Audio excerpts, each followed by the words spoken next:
In the long tapestry of Japanese history, the birth of the samurai was far from glorious.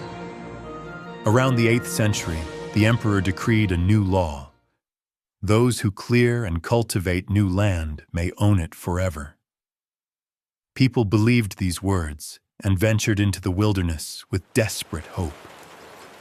However, in the Japan of that era, there was no police force, no standing army to protect them.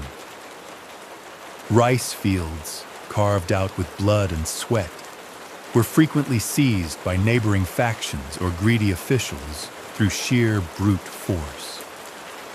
Even when the people turned to the capital for help, no hand was ever reached out from the central government. It was then that they faced a harsh reality.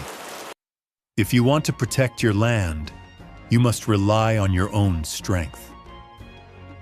They were not high-minded warriors from the start. They were, first and foremost, farmers and landowners struggling to secure their very survival. Hunting in the mountains became a rehearsal for collective combat. The daily act of galloping on horseback and striking down moving prey became a life-or-death discipline. To plow, to protect, and to train.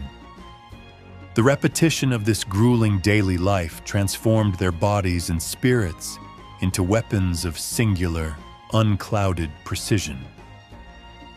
It may come as a surprise, but for the warriors of this era, the sword was not their primary weapon. What they entrusted their lives to were the bow and the horse. To gallop at full speed and accurately pierce a moving target, this overwhelming skill was their pride and their everyday reality. The image we often associate with the word samurai, a figure with a sharp katana tucked into his belt, would not become the master of the battlefield for another 400 years. The warriors of the Heian period lived within a much older, grittier professionalism known as Kyuba no Michi, the way of the bow and the horse. However, this desperate will to cling to their land, to their very lives, and the refusal to take a single step back, became the first spark of the intense self-discipline that would later flow through the core of Bushido. Here, we must look at the original distinction between the words Bushi and samurai, which we often use interchangeably today. Originally, those rugged men who took up bows and arrows to protect their land in the mud were called Bushi. It was a term that referred to the raw power to fight. On the other hand, the word samurai finds its roots in the ancient Japanese verb saburafu. Saburafu means to wait upon and serve a person of nobility.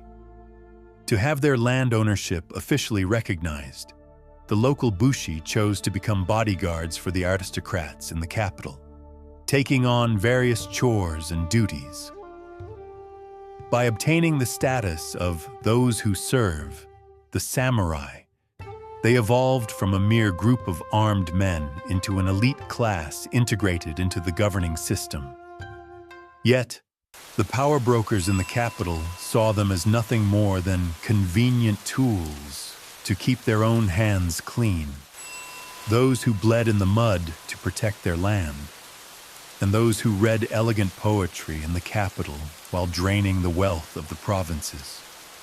The unbridgeable chasm between these two worlds finally exploded within one man.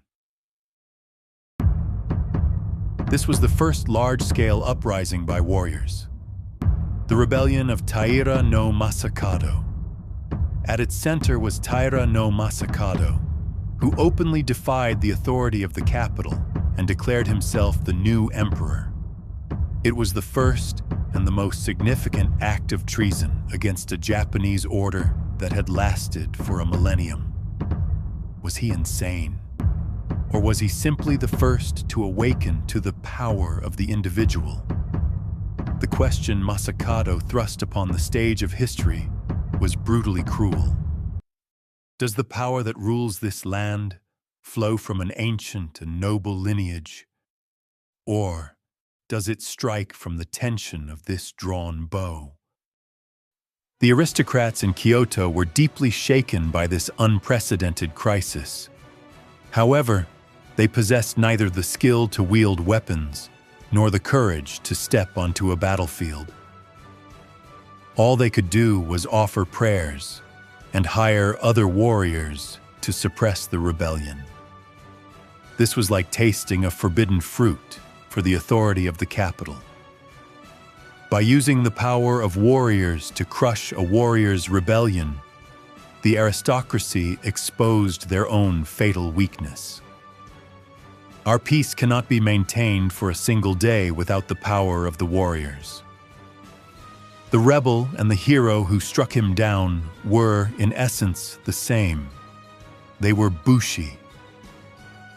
From this day forward, the actual power in Japan began to slip, silently but surely, from the hands of the elegant aristocrats into the hands of the warriors. About 140 years after Masakado's rebellion, in an era where warriors began to realize their own strength, another decisive change arrived.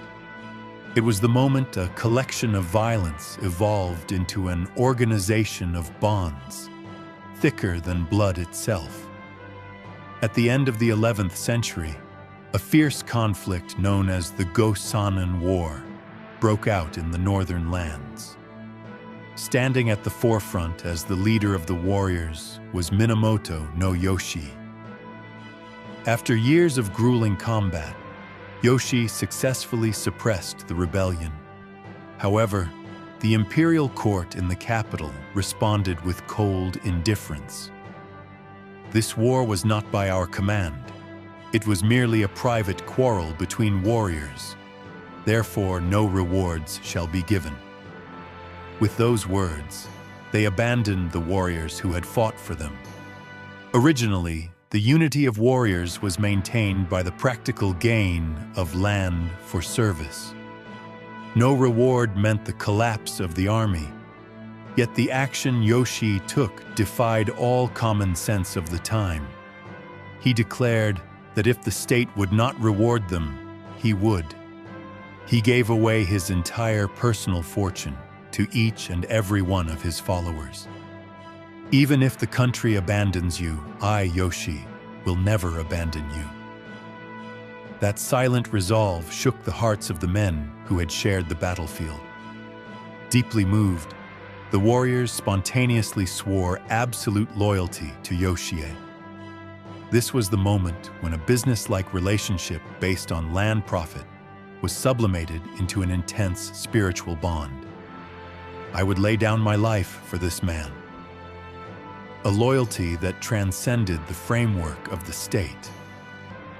The journey of the samurai, which began with survival, had now stepped into a lonely and noble philosophy called Bushido, the path of self-discipline and the willingness to die for another. Thus, a new breed of human was born into Japanese history, the samurai. It began as a desperate survival instinct of farmers wanting only to protect their land. That instinct merged with the authority of the capital to become the role of the samurai, awakened to its own power through Masakado, and finally gained a soul of unseen loyalty through the bonds of Yoshi.